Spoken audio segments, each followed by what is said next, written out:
¿Quieres abrir sus Biblias en el libro de Tito, por favor? Vamos al capítulo 2, Tito 2.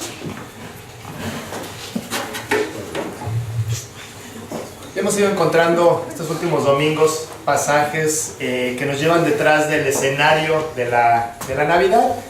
Les comentaba que todos conocemos la historia de la Navidad, ¿no? Conocemos el pesebre, conocemos los ángeles, los magos y toda la historia que envolvió el nacimiento de Cristo. Nos estamos yendo un poquito más a fondo para entender los porqués, los cuándos, cuál era el motivo realmente de que Cristo viniera a vivir, ¿no? A nacer en este planeta, vivir la vida que todos conocemos y morir de la forma en que Él murió. Entonces vamos a Tito, una carta que Pablo le escribe a uno de sus amigos, y vamos al versículo 11 en el capítulo 2. Porque la gracia de Dios se ha manifestado para salvación a todos los hombres, enseñándonos que, renunciando a la impiedad y a los deseos mundanos, vivamos en este siglo sobria, justa y piadosamente, aguardando la esperanza bienaventurada y la manifestación gloriosa de nuestro gran Dios y Salvador Jesucristo, quien se dio a sí mismo por nosotros para redimirnos de toda iniquidad y purificar para sí un pueblo propio, celoso de buenas obras. Bueno, aquí vamos a ir, gracias, entendiendo este pasaje. Va a ser nuestro pasaje de referencia, así que no lo pierdan. Vamos a ir yendo a otros pasajes, pero no dejen de marcar ahí este lugar en su Biblia. Y hemos ido viendo los domingos anteriores las diferentes manifestaciones de Jesús. Conocemos a Jesús como la luz del mundo, como la piedra angular, como el Rey de Reyes, como el Verbo de Dios. Y el día de hoy Pablo nos presenta a Jesucristo como la gracia de Dios, la gracia que se manifestó para todos los hombres. Y bueno, en esta época de Navidad hay mucho movimiento en las casas regularmente, ¿no? Poniendo el arbolito, poniendo los adornos, preparando la cena, viendo qué vamos a hacer. Pero no sé si tú te has puesto a pensar qué era lo que hacían en el tiempo de Jesús, o después de que Él muere, los discípulos o las diferentes generaciones de creyentes que fueron viviendo. ¿Ellos celebraban la Navidad? O sea, ¿qué hacían ellos? ¿Había algún tipo de festejo? ¿O ni siquiera la celebraban? Bueno, la respuesta es no. Ellos no celebraban la Navidad en los primeros años después de Jesucristo.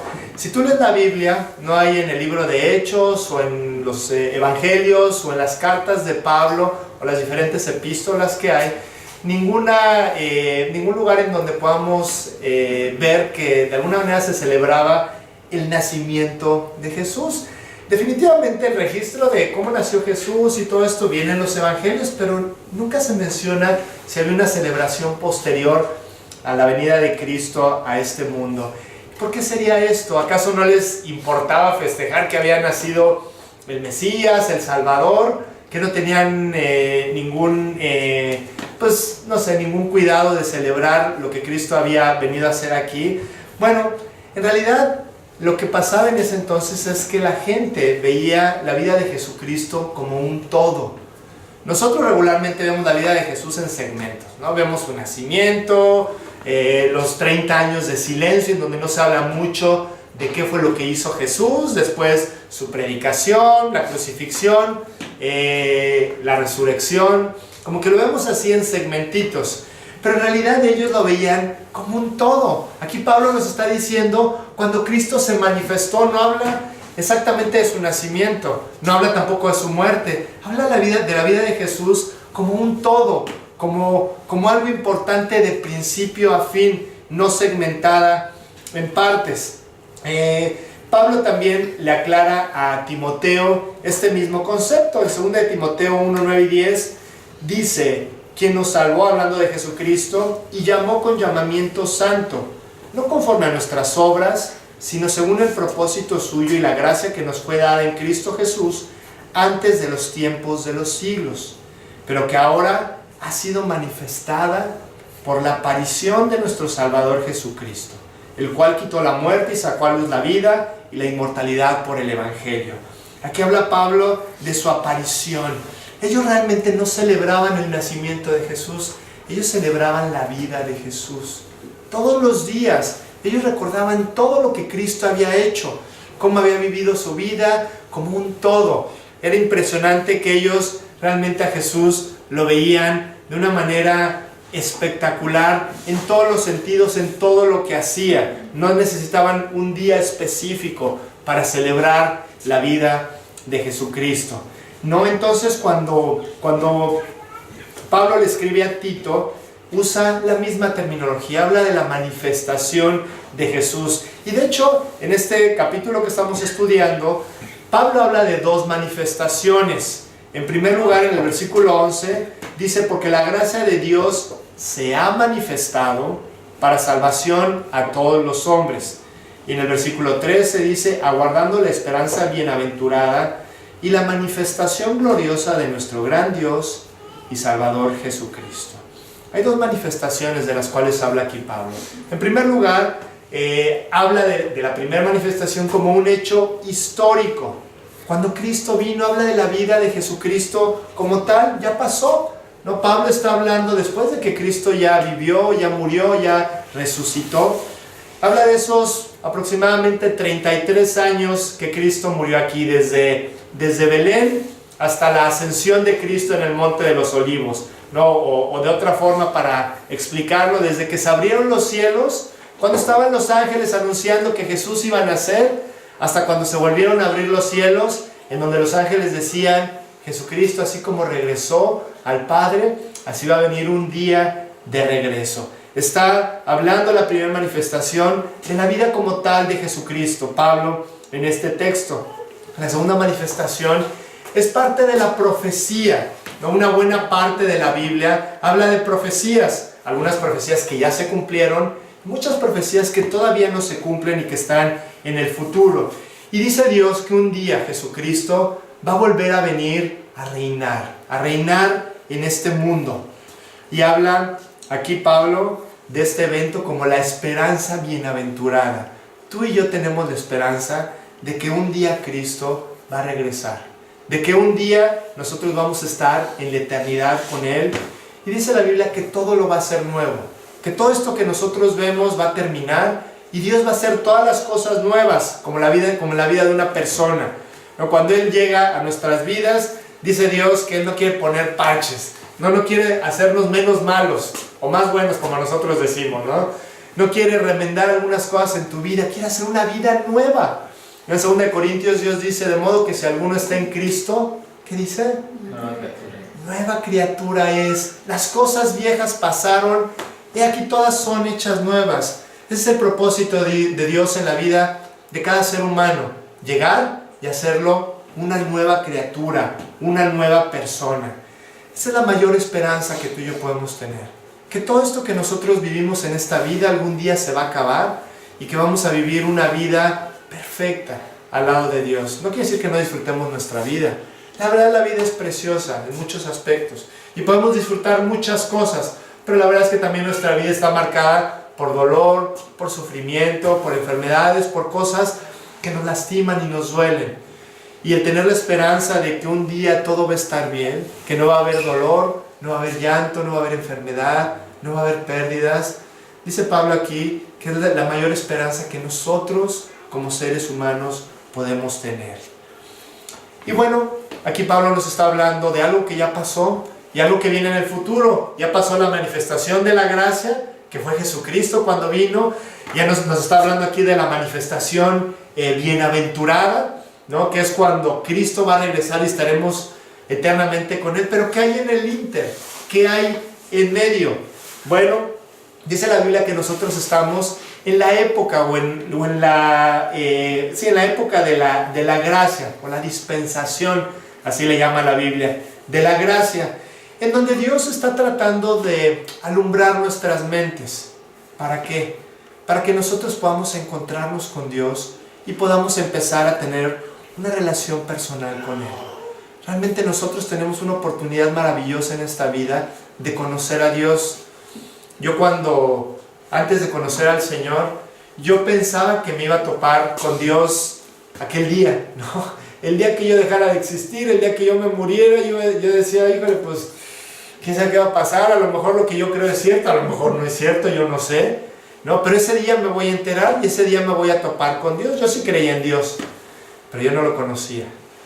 Y cuando a mí me hablaron del Evangelio y me dijeron que Dios no quería estar cerquita de mí, que Él quería estar dentro de mí y quería guiarme por esta vida y hacerme entender el camino por el cual yo debía andar, ese día yo conocí a Dios. Ese día yo me di cuenta de que no tenía que esperar hasta la eternidad para poder conocer a Dios y saber cómo era Él, cómo actuaba Él y lo mucho que Él me amaba. En esta época de la gracia, nosotros tenemos esta oportunidad, todos, de conocer a Dios, de tener una relación con Él.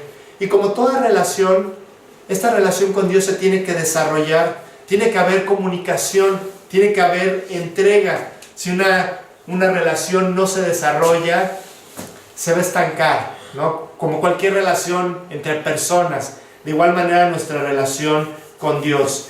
Y bueno, pues aquí Pablo nos está hablando de esta época, nos está poniendo estos dos eventos, uno que ya ocurrió, otro que viene en el futuro. Y aquí Pablo nos está diciendo, aprovechen la oportunidad que tienen en esta vida de conocer a Dios, que tú entiendas el interés que Dios tiene en tu vida, ¿no? Cuando la Biblia habla de gracia, habla de que Dios quiere hacer equipo con nosotros, quiere trabajar a nuestro lado, quiere ayudarnos y apoyarnos en todo lo que nosotros hacemos. Y esta es la verdadera intención que Dios tiene en la vida de todas las personas, que viene a buscarnos en nuestros errores, en nuestra vida vacía, y quiere enseñarnos el camino de regreso a casa. Él quiere que tú, como ese hijo pródigo, puedas regresar al hogar con papá, a sus brazos, a su cuidado, a su protección. También dice la Biblia que nosotros somos como un rebaño de ovejas, ¿no? Que nos vamos separando del pastor, cada cual, dice la Biblia, por su propio camino, ¿no? Algunos nos separamos por el camino de quiero superarme y no me importa Dios, yo quiero acumular lo más que pueda en esta vida, o por el cariño de una persona, o por lo que tú quieras. Dice la Biblia, cada cual se apartó por su propio camino, cada uno tiene su propio camino. La verdad es que no nos damos cuenta que nos estamos separando de Dios, pero lo estamos haciendo. Cuando tú vives esta vida solamente teniendo a Dios a un lado, ¿no? Pensando que solamente te sirve para cuando tienes problemas y para cuando tienes necesidades. Y el hombre así, sin darse cuenta, se va apartando por su propio camino. Dios quiere hacer equipo contigo. Dice la Biblia que la gracia de Dios se manifestó para guiarte, para enseñarte que Dios es más que un amuleto, que una pata de conejo que te va a ayudar cuando tienes problemas y te va a dar buena suerte. Realmente Dios es muchísimo más que eso. Quiere enseñarte que Él inventó la vida y que Él es el único que nos puede enseñar cómo vivirla. Nos quiere enseñar que no somos autosuficientes y que no podemos ser indiferentes al llamado que Él nos está haciendo, a buscarlo y encontrarlo. Dios siempre toma la iniciativa. Jesucristo siempre da un paso adelante. Aquella noche en el huerto de Getsemaní, cuando están a punto de entregarlo para ser crucificado, y llegan todos los soldados romanos junto con los sacerdotes y los principales judíos, y llegan con Él, ¿y qué hace Jesús? Él da un paso adelante y Él pregunta, ¿quién están buscando? No, Él no se hace para atrás, Él toma la iniciativa como lo hace siempre en la vida de cada uno de nosotros. Él se adelanta a nuestras circunstancias y va preparando todo el terreno para que cuando tú pases por ahí, tú puedas ser profundamente bendecido. Todo lo que tú estás viviendo el día de hoy, Jesús ya pasó por ahí, ya preparó el terreno, ya echó sales, ya echó todo lo que tú necesitabas, quitó las hierbas venenosas, vio que no hubiera depredadores, para que tú, como esa oveja del rebaño, pasaras a ese lugar, a ese pasto para comer, tú pudieras ser bendecido y no tuvieras ningún problema. Jesús ya pasó por todas las cosas que tú estás viviendo el día de hoy, porque Él toma la iniciativa. Él va por encima, por delante de nosotros en todas las cosas. Y cuando vemos a Dios de esta forma, muchachos, vemos a un Dios muy diferente de como muchas personas lo ven. No, mucha gente piensa que que no se debe de acercar a Dios, porque en el momento en que se acerca, lo único que va a encontrar va a ser juicio y va a ser condenación, ¿no? Y piensan que Dios tiene así la lista de todos nuestros pecados, ¿no? Y que está nomás esperando a ver a qué hora llegamos para enjuiciarnos y para hacernos ver lo mal que estamos. En realidad, la Biblia dice todo lo contrario. Juan 3:17 dice, porque no envió Dios a su Hijo al mundo para condenar al mundo, sino para que el mundo sea salvo por Él. Para que el mundo sea salvo por Él. Eso es lo que está en la agenda de Dios. Eso es lo que está en su corazón, que el mundo sea salvo por Él. Esa es la principal preocupación que Dios tiene en esta época de la gracia. En esta época que Dios nos permitió vivir, ¿no? En donde Dios empieza a tratar con gente insolente, autosuficiente, arrogante, orgullosa, porque así somos, la verdad. Así somos en las cosas que tienen que ver con Dios. Pensamos que no lo necesitamos. Pensamos que podemos vivir nuestra vida por nosotros mismos. Y aun cuando nosotros nos comportamos de esta forma, eso no lo detiene. Pablo ahorita estaba cantando esto. Decía, Dios, no merecemos lo que tú haces por nosotros, pero sin embargo, tú lo haces por amor a nuestras vidas. Había una persona que pensaba de esta forma, que Dios solamente era una persona que estaba lista para enjuiciarnos y para condenarnos. Y entonces este amigo un día se convierte, entiende que Dios lo amaba, entiende que Dios no quería condenarlo, sino quería llevarlo a la eternidad con Él. Sin embargo, esta idea quedaba en su mente, de que Dios era una persona que iba a traer juicio, ahora ya no sobre él, pero sobre las demás personas. Entonces un día él empezó a estudiar la Biblia. Hay un estudio de discipulado que se llama Las 5 verdades del plan de salvación, que habla de cómo tú puedes llevar a la gente a la salvación tocando 5 puntos. La primera verdad es la verdad del amor, en donde tú hablas de lo mucho que Dios nos ama a la persona con la cual estás hablando. Después habla del pecado, ese es el segundo punto. Aun cuando Dios nos ama, pues nosotros hemos pecado, ¿no? Y hemos puesto una barrera entre nosotros y Dios. Probablemente nosotros pensamos que esta barrera no es tan grande, porque nosotros no vemos el pecado como Dios lo ve. A Dios, nuestro pecado, esas mentiras piadosas, ¿no? Y esos pecaditos que casi ni son pecados, le costó la cruz vivir una eternidad en el infierno a Jesucristo, pagando por esas pequeñas cosas. El pecado es una barrera que nosotros ponemos entre nosotros y Dios. Por eso tenía que haber un sustituto. Nosotros no podemos pagar nuestro pecado. Entonces Jesucristo vino a pagar en nuestro lugar, a pagar la deuda que todos los seres humanos tenemos. Y dice la Biblia que lo único que tienes que hacer es arrepentirte. Arrepentíos y convertíos para que sean borrados vuestros pecados. Y finalmente, el quinto punto de este estudio bíblico que este muchacho veía es la invitación, invitar a Cristo a vivir a nuestro corazón, abrirle la puerta de nuestra vida para que ya no esté cerquita de nosotros, sino que esté dentro de nosotros. Este muchacho entendió todas estas verdades y entendió que el amor era la primer verdad de la cual nosotros tenemos que hablar, sin dejar a un lado el pecado. Porque ese muchacho antes le decía a la gente, cuando trataba de alcanzarlos para Cristo, decía, te vas a ir al infierno, ¿no? Y se los agarraba así a bibliazos, pero durísimo. Y decía, ¿por qué la gente no se convierte? ¿Por qué no me escuchan? ¿No? Y todos decían, no, ¿por qué crees? ¿No? O sea, sí, el infierno es algo real, es algo de lo cual habla la Biblia, pero no puedes pasar por alto el amor de Dios. El amor que Dios tiene por ti. Esto es lo principal en su agenda. El manifestar su amor a nosotros. Él con todo cuidado nos trata y está tratando de alcanzarnos constantemente. Este es el trabajo de la gracia, ¿no? La gracia de Dios tratando de hacer equipo con nosotros. Yo me acuerdo cuando a mí me hablaron de la Biblia, yo te voy a ser honesto, yo era una persona anti-Dios. Aunque yo creía en Dios, pero yo creía en un Dios muy cómodo para mí, en donde a mí Dios me podía dejar hacer lo que se me pegara la gana, ¿no? Y yo podía vivir como yo quisiera, pero Dios estaba ahí dispuesto a ayudarme cuando yo quisiera, ¿no? Y un día llegó alguien y me dijo, oye, tú estás mal, ¿no? Tu vida está mal. A los ojos de Dios a lo mejor tú puedes ser una buena persona, puedes ser lo que tú quieras, pero a los ojos de Dios tú eres un pecador y tú has fallado y tú estás destinado a ir al infierno. Y la verdad es que si la gracia de Dios no hubiera estado con esa persona que me habló, claro que primero me habló del amor, ¿no? Pero me dijo cosas que eran duras para mí. O sea, el aceptar que tú a lo mejor no puedes ir al cielo es algo duro. Es algo que si no está la gracia de Dios ahí, tú no puedes entender.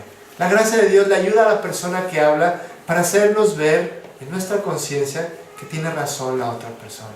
Que la verdad es que no somos tan buenos como pensamos, ¿no? Que el día que nosotros lleguemos al cielo no va a estar esa báscula, ¿no? En donde va a pesar nuestras cosas buenas y nuestras cosas malas, porque nuestras cosas malas son muy pesadas. Esta es la gracia de Dios. Y Dios tratando de hacer equipo con nosotros. Y después en el versículo 11, aquí Pablo nos dice, ¿para qué manifestó la gracia? ¿Por qué tuvo que venir la gracia hecha hombre a este planeta? Porque la gracia de Dios se ha manifestado para salvación a todos los hombres, para salvar a todos los hombres. Aquí no está diciendo que todos somos salvos, que todas las personas van a ir al cielo, sino que está diciendo que todos, a través de la venida de Cristo a este mundo, tenemos la posibilidad de ir a la eternidad con Dios, de ir al cielo si nosotros lo aceptamos a Él. Acuérdense, la salvación es personal, ¿no? No vamos a llegar al cielo como en las escondidillas, ¿no? 1, 2, 3 por mí y por todos mis compañeros, no, ahora pásenle todo. No, o sea, dice la Biblia que nuestra salvación depende de una decisión individual, ¿no? Que un día, en un momento específico, tú fuiste con Dios con toda sinceridad y le dijiste, Señor, perdóname, necesito que tú me perdones, ¿no? Y yo necesitaba que alguien pagara mi pecado, y ese fue Jesucristo, y yo quiero aceptar ese pago. Todos tenemos la alternativa de decidir qué vamos a hacer en esta época de la gracia. Si vamos a aceptar el pago de Jesús, o si lo vamos a rechazar. No, por eso nos dejó Dios el libre albedrío, para que nosotros tomemos decisiones. Dios no quiso crear robots que solamente hicieran lo que Él decía, ¿no? Sino que nosotros tenemos el libre albedrío en primer lugar para decidir qué vamos a hacer con Dios. Si lo vamos a aceptar en nuestra vida o vamos a decir, no, mira, a mí me han enseñado esto, yo tengo esta tradición, o yo tengo esta religión, o yo me siento bueno, o yo he ayudado a muchas personas. Podemos decidir eso por un lado, o como yo les decía, por el otro decir, ¿sabes qué, Señor? Tienes razón en tu palabra. En tu palabra dices que yo estoy perdido y que necesito un Salvador. Para eso tienes el libre albedrío, en primer lugar en esta vida, para decidir en dónde vas a pasar la eternidad. Y ya después lo usamos para ver con quién nos casamos, para ver qué carrera estudiamos, para todas las decisiones que tú cotidianamente tomas en tu vida. Y yo te quiero preguntar algo. ¿Qué has hecho con Dios? Con esta decisión que tú tienes que tomar acerca de Dios. ¿Tú estás 100% seguro el día de hoy que si tú murieras, irías al cielo? Es una pregunta que cada quien nos tenemos que hacer. ¿Irías al cielo, a la eternidad con Dios? ¿Lo has aceptado o lo has rechazado manteniendo tus ideas? Manteniendo lo que tú piensas o lo que tú crees. Como yo les decía, el primer tema en la agenda de Dios es amor. Pero si nosotros rechazamos este amor, entonces definitivamente habrá un juicio. No es lo que Dios quiere definitivamente. Pero dice la palabra que nosotros, cuando lleguemos delante de Dios, nos podemos encontrar con dos tipos de Dios. Nos podemos encontrar con un Padre amoroso que nos va a dar la bienvenida a la eternidad, nos va a abrazar, o nos vamos a encontrar con un juez justo, que dice la Biblia que tiene un libro, el libro de tu vida, en donde ha sido escrito todo lo que tú has hecho en esta vida, todo lo que has pensado, los motivos por los cuales has hecho las cosas, tus acciones y todo lo demás. Y nosotros, si rechazamos el amor de Dios, entonces vamos a encontrarnos con un juez que nos va a juzgar en base a las cosas que están escritas en ese libro. Dios es perfectamente santo y nosotros somos perfectamente pecadores. Por eso necesitamos tomar esta decisión. El resultado de apropiar la gracia, aquí Pablo nos dice, es la salvación. Se ha manifestado para la salvación. Vamos a quitarle aquí a todos los hombres. Tuya, ponle aquí tu nombre. Se ha manifestado Jesucristo, la gracia de Dios, para tu salvación. Y después aquí mismo, en el versículo 12, Pablo nos dice nos describe qué es la salvación. Dice, enseñándonos que renunciando a la impiedad y a los deseos mundanos, vivamos en este siglo sobria, justa y piadosamente. A ver, ¿qué tiene esto que ver con la salvación? Aquí, ¿qué es lo que está diciendo Pablo? Bueno, básicamente lo que Pablo está diciendo es que cuando tú te salvas, Dios cambia tu mente. No, a mí una vez me decían, oye, ¿por qué andas yendo a ese grupo de quién sabe qué te enseñan y esa secta, ¿no? Me decían, ¿no? Ya te lavaron el cerebro, me decían. Les decía, la verdad, sí. No tenía bien cochino. Realmente Dios cambia nuestra mente, cambia nuestra forma de pensar. Eso así se manifiesta la salvación de una persona, con un cambio de vida, con un cambio de actitud. Y aquí dice, renunciando a la impiedad y a los deseos mundanos, y que vivamos sobria, justa y piadosamente, que vivas diferente de cómo has vivido hasta el día de tu encuentro con Jesús. Así se manifiesta la salvación. Impiedad, aquí la palabra impiedad significa como si Dios no existiera, viviendo sin tomar en cuenta a Dios. Y así es el hombre, no trata de agradarse a sí mismo y a los demás, como si Dios no existiera, sin importarle que Dios esté ahí.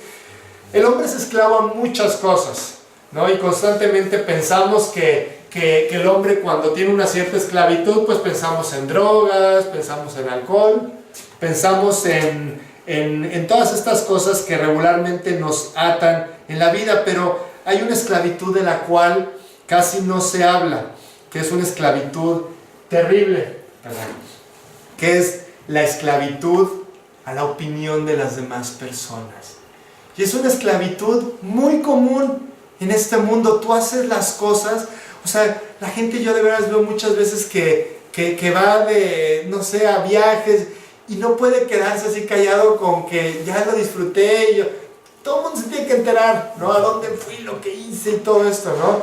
Porque vivimos tratando de agradar al prójimo, tratando de que la gente esté contenta con nuestra vida, esté impresionada con nuestra vida, buscando la opinión de las demás personas.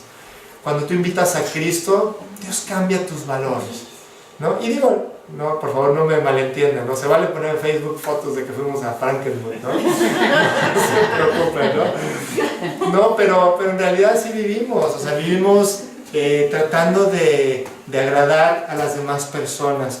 Y Dios cambia los valores de tu vida. Dios, cuando entra la salvación a tu corazón, tú cambias. ¿Por qué? Porque entiendes lo que Cristo sufrió en la cruz. Entiendes el infierno que Él vivió por ti, el padecimiento, no solamente el físico, el padecimiento físico fue lo de menos. No, lo que Él espiritualmente sufrió fue inentendible para nosotros como seres humanos.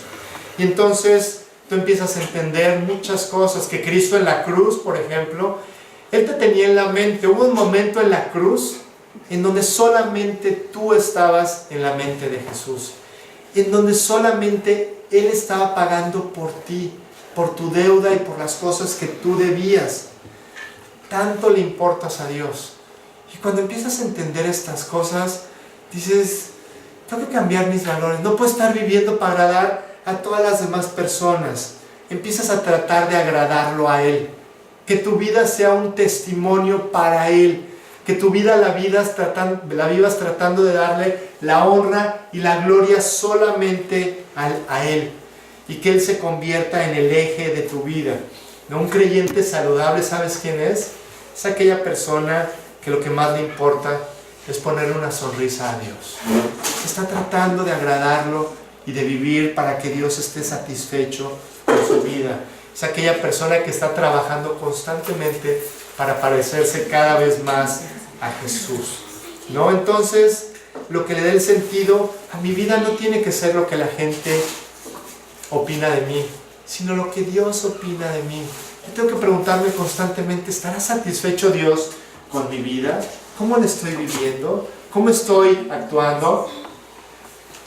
Si realmente todo lo que yo sé de la Biblia es solamente teoría o he sido capaz de llevarlo a la práctica. Y cuando tú vives de esta forma tratando de agradar a Dios, tú te conviertes, ahora sí que va a parecer de tema de película, en un creyente invencible. Y en realidad así es, como los apóstoles y los mártires. Esos cuates les quitaron la vida, pero nunca los vencieron, nunca los pudieron derrotar. De hecho, hay uno de los mártires que se llama Antipas. Él es un creyente que se menciona en el libro de Apocalipsis, Apocalipsis 2:13. Y cuenta la tradición que este era un creyente realmente entregado con todo su corazón a Dios, que no le importaba lo que la demás gente dijera, sino que le importaba lo que Dios dijera. Entonces lo llevaron ahí, estaban en un evento en donde estaba el César. Entonces dijeron, a ver, todos párense y vamos a darle adoración al César. El César era como un dios, ellos se creían como dioses. Entonces este hombre, Antipas, él decide no ponerse de pie y no le da adoración a él. Entonces, pues van con él y le dicen, oye, ¿qué te pasa? ¿No? ¿Por qué no estás adorando al César? Y él dice, porque yo adoro a Dios y porque yo no voy a adorar a nadie más que a Dios. Yo no voy a quedar bien con el mundo, yo quiero quedar bien con Dios. Y entonces la persona, uno de los líderes religiosos que está platicando con él, le dice, oye, ¿no te das cuenta, Antipas, que todo el mundo está en tu contra? Voltea a ver alrededor, todos ellos están en contra de ti, todos ellos están parados dándole adoración a César. Y entonces él le responde, si el mundo está contra mí, dile a César que yo estoy contra el mundo. No me importa. Este hombre, ¿sabes cómo murió? Lo metieron en una tina de aceite hirviendo, ¿no? A él no le importaba lo que la gente pensara, aún a costa de su propia vida. Él dijo, Dios es mucho más grande que todo el mundo. Es mucho más grande que todas estas personas que están, como tú dices, en contra de mí. Es la opinión de Dios la que a mí me importa.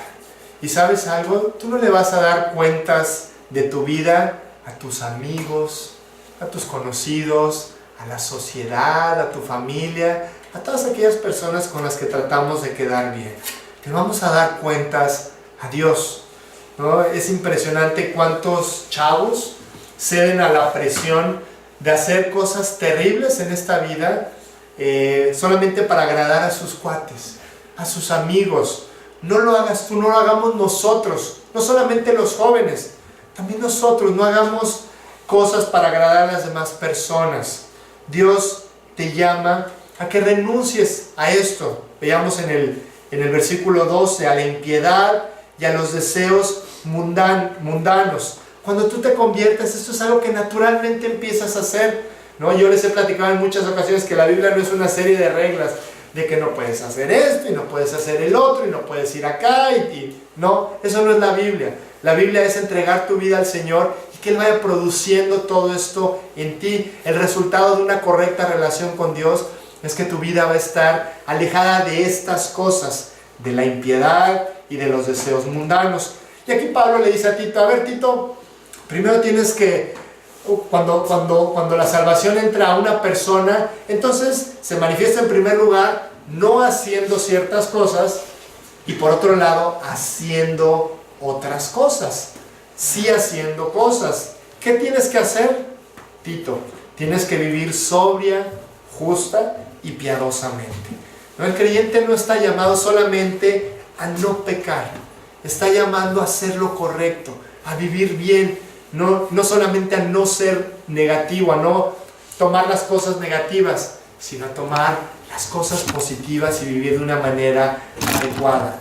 Muchas personas piensan que los cristianos somos limitados, ¿no? Nos limitan porque no podemos hacer nada, ¿no?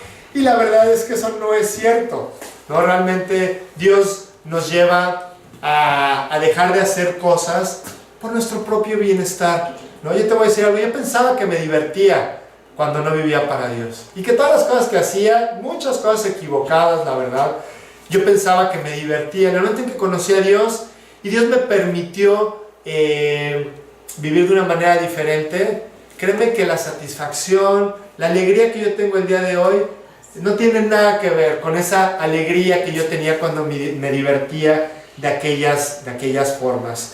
El creyente experimenta un gozo sobrenatural, un gozo que no te lo puede dar nada en esta vida, que solamente Dios te lo puede dar. Y todo lo que tú puedas conseguir en esta vida no se compara, en verdad, con el gozo que Dios te da al vivir para Él, ¿no? Y aquí cuando dice que vivamos sobrios, justos y piadosamente, no significa que estamos aburridos, ¿no? Que estamos así todo el día así sin ni siquiera reírnos, ¿no? Ni siquiera sonreír, para nada, ¿no? No se trata de que no tengamos humor, sino que Dios aquí a lo que se refiere cuando que seamos sobrios es que seamos responsables y que tomemos en serio las cosas que tenemos que tomar en serio, las cosas que verdaderamente son importantes. Esto no es común, ¿no? Por eso cuando Pablo le dice a Tito que la salvación va a manifestar cosas que nos van a llevar a ser diferentes, tú entiendes que esto no es común, el vivir con la responsabilidad correcta en esta vida, dándole importancia a las cosas que tienen importancia. Eso no es común. La verdad es que la gran mayoría del mundo le da importancia a las cosas que no tienen tanta importancia, a las cosas temporales, a las cosas que se van a acabar, a las cosas que cambian, ¿no? Y dejamos a un lado lo que verdaderamente es importante, ¿no? Pablo también en este mismo sentido, en el versículo 6, le dice a Tito, exhorta a sí mismo a los jóvenes a que sean prudentes, a que tengan control de sí mismos. Los jóvenes pueden ser prudentes, sí pueden comportarse, pueden tener control, pueden ser diferentes, claro que sí. Dios no es un Dios para grandes, ¿no? Para adultos o muy adultos, ¿no? O medio adultos, es para los jóvenes también, es para todos los chavos. Dios quiere entrar a la vida de un joven para cambiarlo, para ayudarlo, para bendecirlo desde que es un niño realmente, desde que él tiene conciencia. Y bueno, pues la idea es que las personas, a los jóvenes, aquí hablando, a los jóvenes, tienen que verlos diferentes en su lenguaje, en sus relaciones personales, en sus noviazgos, en todas estas cosas, ¿no? que los jóvenes se enfrentan, que entiendan lo que es la verdadera santidad, el apartarse para Dios, el estar concentrado en las cosas que tienen que ver con Él. ¿Sabes qué es lo peor que le puede pasar a un creyente? Que lo confundan con un incrédulo. Que digan, no, pues este cuate yo no sabía, él se comporta como todos los demás, ¿no? Yo no me había enterado que él seguía a Jesucristo. Aquí Dios lo que nos dice básicamente en este pasaje es que si la salvación es tuya, se va a notar en una conducta transformada, sobria, justa y piadosamente. Esta es a la clase de vida a la que nosotros estamos llamados, a una vida básicamente en orden, en donde haya orden en las cosas, en donde todo lo hagas a su tiempo, de la manera correcta, dándole importancia a las cosas que tienen importancia, ¿no? Y viviendo una vida, no puedes alejarte de la vida de este mundo. Tenemos que trabajar, tenemos que hacer ejercicio, tenemos que tener una vida familiar, padrísimo, eso es muy importante también, pero lo más importante es que Dios esté en el primer lugar en nuestras vidas. A una persona en una ocasión le preguntaban, oye, y a ver, todo esto que la Biblia dice, ¿no? De que Jesús transformó el agua en vino y de que transformó las enfermedades en sanidad, ¿no? Y que hizo todos estos cambios de diferentes formas en las cosas y en las personas.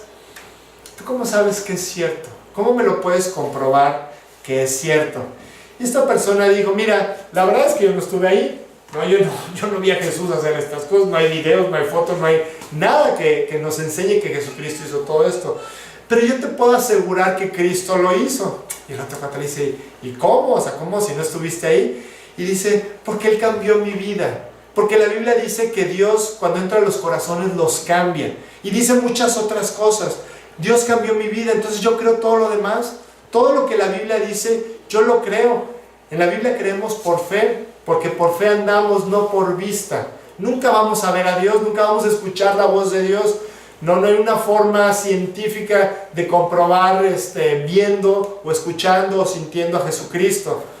Pero lo puedes comprobar al 100% viendo tantos y tantos corazones transformados, con esperanza, con gozo, con aliento, con bendición, matrimonios restaurados, vidas cambiadas. Así es como nosotros realmente vemos a Jesucristo de una manera real. Y después aquí Pablo dice en dónde se tiene que manifestar la salvación, en el versículo 12, enseñándonos que renunciando a la impiedad y a los deseos mundanos, vivamos en este siglo, sobria, justa y piadosamente. En este siglo. En otras traducciones aquí este versículo se maneja como en este mundo, en esta época o en este momento. ¿En dónde debes de manifestar este cambio de vida? ¿Aquí en la congregación? La verdad es que no. La verdad es que aquí todos parecemos angelitos. Hasta de repente las aureolas y las alitas se nos ven, ¿no?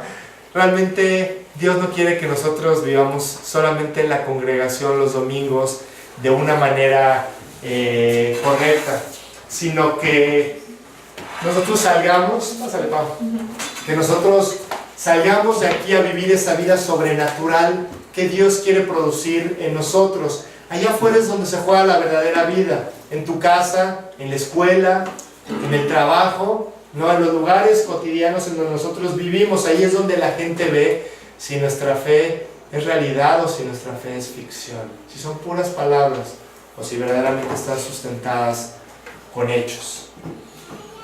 Todos deben de verte amoroso como Dios, paciente como Dios, tolerante como Dios, compasivo como Dios. ¿Se puede esto? Claro que sí se puede, porque dice la Biblia: el amor de Dios ha sido derramado en nuestros corazones por el Espíritu Santo que nos fue dado. Dios viviendo en el corazón humano puede producir todo esto. Las características de Dios, si tú ya tienes a Cristo en tu vida, están dentro de ti, solamente las tienes que desarrollar, solamente tienes que permitir que Él se manifieste. Que como Juan el Bautista decía, es necesario que Él crezca y que yo mengüe, que yo me haga más pequeño y que Él se haga cada vez más grande, ¿no? Tú puedes ser una persona que conozca mucho de la Biblia, pero no tener en la práctica los frutos de la Biblia, los frutos de esta relación con Dios en ti. Puedes ser el que gane el maratón bíblico si tú quieres, ¿no? Y que te sepas todas las respuestas y todos los versículos y toda la Biblia, pero si no son una realidad, la verdad es que de nada sirve. Hay una parte en donde Jesús empieza a sanar gente y va por diferentes ciudades ayudando, sanando, y de repente llega a una región que es la región de Gadaria. Y entonces hay un muchacho, bueno, de hecho son dos muchachos que están endemoniados, ¿no? Entonces Jesús va y les saca a los demonios. Y entonces uno de estos muchachos le dice: oye, Jesús, yo te quiero seguir, yo quiero vivir cerquita de ti todo el tiempo. Y Jesús le dice: no quiero que me sigas. Dice: vete a tu casa, a los tuyos, y cuéntales cuán grandes cosas el Señor ha hecho contigo y cómo ha tenido misericordia de ti. Vive para Dios en tu casa, enséñales que hay esperanza. No, yo no quiero que tú me sigas a mí, yo no quiero que tú vivas con todo tu corazón para Dios. Cada vez que cantas una canción en la congregación, cada vez que escuchas una plática y que digas: sí, no, hombre, Dios, tú y yo hasta el fin del mundo, y que después hagas a vivir de la misma manera. Eso no tiene ningún sentido. En donde verdaderamente se vive una vida en relación con Dios, es allá afuera, es ahí en tu casa, en los problemas cotidianos, en aquellos momentos de tensión en donde sientes que no hay solución, sientes que vas a explotar. Ahí es donde Dios dice: aquí es donde yo quiero que tú vivas como un verdadero creyente, ¿no? También aquí les pido que se comporten, por favor, ¿no? Que vivan cristianamente los domingos. Pero lo importante es afuera realmente. Eso es lo verdaderamente importante. Dios nunca pensó que nuestro cristianismo interfiriera con nuestras relaciones cotidianas. Al contrario, Dios nos hace mejores papás, mejores hijos, mejores empleados, mejores jefes, mejores amigos, ¿no? Todo esto. Entonces Dios no pensó que hubiera una interferencia, sino que fuera, mientras tú vivas esta vida con todas las cosas que esta vida te presenta, al mismo tiempo tú vivas con todo tu corazón para Dios, que lo tomes en serio. Dios transforma a cada persona que lo toma a Él en serio. Aquella persona que pasa tiempo con Dios preguntándole qué opina Él, cuál es su opinión de las cosas, cuál es el camino que Él piensa que yo debo de tomar. Y finalmente en el versículo 14, ya casi para terminar, aquí Dios nos dice por qué produce Él estos cambios.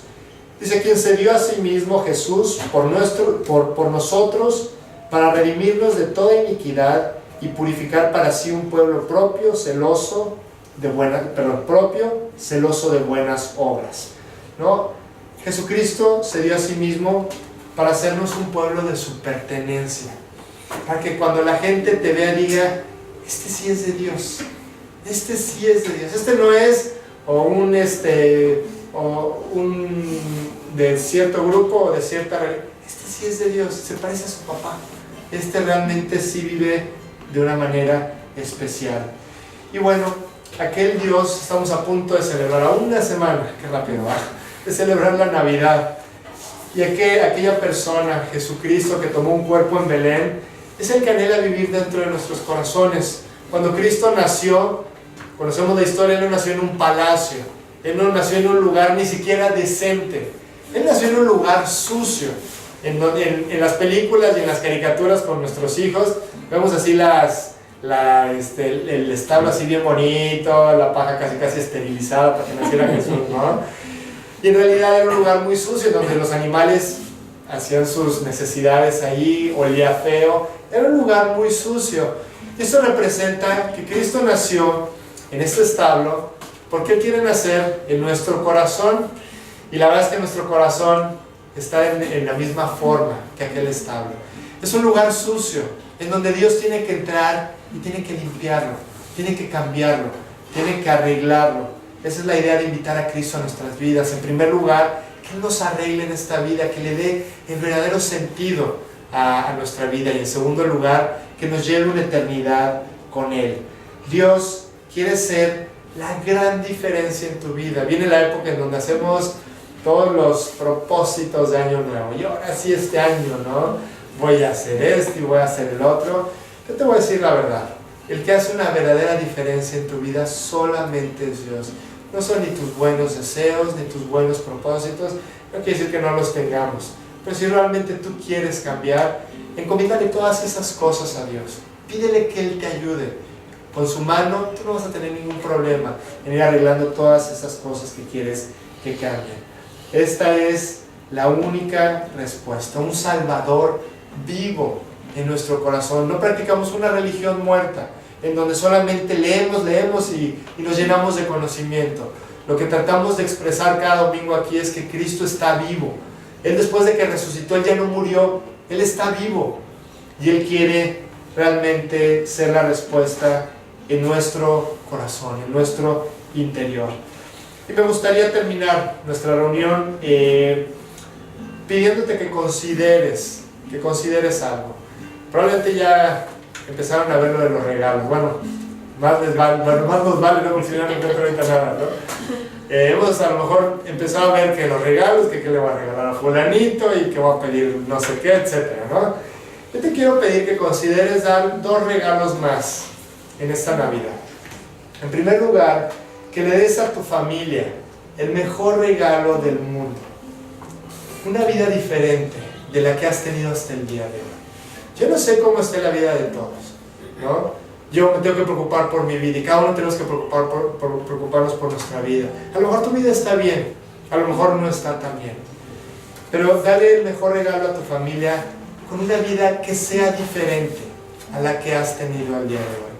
Ponte a pensar aquellas áreas, aquellas cosas que sería bueno que cambiaras para tu familia, ¿no? Muchas veces nos escudamos en el así soy yo, ¿no? Y así he sido siempre, ¿no? Bueno, eso no quiere decir que Dios no te pueda cambiar, ¿no? Considera aquellas cosas que tú sabes que podrían ser mejores en ti y regálaselas a tu familia. Y en segundo lugar, ¿por qué no le das a Dios lo que Él se merece en esta Navidad? Entrégale tu corazón, entrégale más tu corazón. Si tú no has iniciado tu relación con Dios, lo puedes hacer el día de hoy, ¿no? No se trata de que si vamos a un grupo entonces ya somos creyentes y somos hijos de Dios. Dice la Biblia que tú tienes que tomar la decisión de invitar a Cristo a tu vida a través de una oración. Dice en un versículo en 2 de Crónicas: si se humillare mi pueblo, nosotros, sobre el cual mi nombre es invocado, y oraren y buscaren mi rostro y se convirtieren de sus malos caminos, dice, entonces yo oiré desde los cielos y perdonaré sus pecados y sanaré su vida. Dice, ahora estarán abiertos mis ojos y atentos mis oídos a la oración en este lugar. ¿Y sabes a qué lugar se refiere? A esta casa. Dios está atento a la oración de nosotros en este lugar, si queremos abrir la puerta de nuestra vida al Señor. Me gustaría, antes de cantar nuestra última alabanza, me gustaría que oráramos en este sentido. Me gustaría que, si tú no tienes la certeza de que Cristo vive en tu corazón, si tú nunca has hecho una oración en donde has ido con Él con toda sinceridad para pedirle que te perdone y le has abierto la puerta de tu corazón, me gustaría guiarte a través de esta oración. Así lo hicieron conmigo. Yo no sabía cómo pedirle a Dios que entrara a mi vida, y a mí me guiaron en esta oración de la misma manera que yo te quiero guiar a ti, en donde yo oro en voz alta y tú repites estas cosas en voz baja, pero repíteselas a Dios. No se trata solamente de repetir una oración, se trata de que con todo el corazón nosotros le digamos a Dios estas palabras, le pedimos que nos perdone, reconocemos lo que hemos hecho y abrimos la puerta de nuestro corazón para que entre a vivir en Él. Así que si me acompañan, vamos a orar. Ahí sentados estamos, vamos a orar. Señor, hoy te quiero dar gracias porque he entendido cuánto me amas. Lo demostraste al pagar por mis faltas en la cruz. Hoy, Señor, yo reconozco que he pecado y te quiero decir que me arrepiento de todas aquellas cosas que yo he hecho mal. Quiero aceptar este pago que Jesús hizo por mí en la cruz, por fe. Y Señor, quiero abrir la puerta de mi corazón para que tú entres a vivir en mí y me des todos estos frutos de salvación que yo escuché el día de hoy. Te doy gracias por haberme amado hasta la muerte. Y es en nombre de Jesús en quien pido estas cosas. Amén. Señor, te damos muchas gracias, Padre, por esta mañana. Dios, gracias por haber enviado a Jesús de la manera que lo hiciste, Señor. Gracias porque a través de Él tenemos salvación, tenemos esperanza. Y gracias, Señor, porque sabemos que podemos caminar por esta vida guiados por ti, Señor, haciendo equipo contigo. Gracias, Señor, bendícenos para que seamos conscientes de todo esto, para que nosotros nos entreguemos a ti como tú te entregaste a nosotros, Dios. Que esta época de Navidad, Dios, sea una época de reflexión para todos nosotros de qué estamos haciendo contigo, Dios. Bendícenos para vivir para ti y que te puedas manifestar en nuestras vidas y que podamos nosotros brillar con tu luz, Padre. Gracias, Padre, te pedimos que nos lleves con bien a casa, que bendigas a la gente que está en México, que cuides de ellos y los traigas con bien. Y te pedimos, Señor, porque tú prepares nuestros corazones y que el siguiente domingo también sea un tiempo de bendición y que podamos escuchar tu voz aquel día, Dios. Te damos gracias y te pedimos todo en nombre de Jesús. Amén. Amén.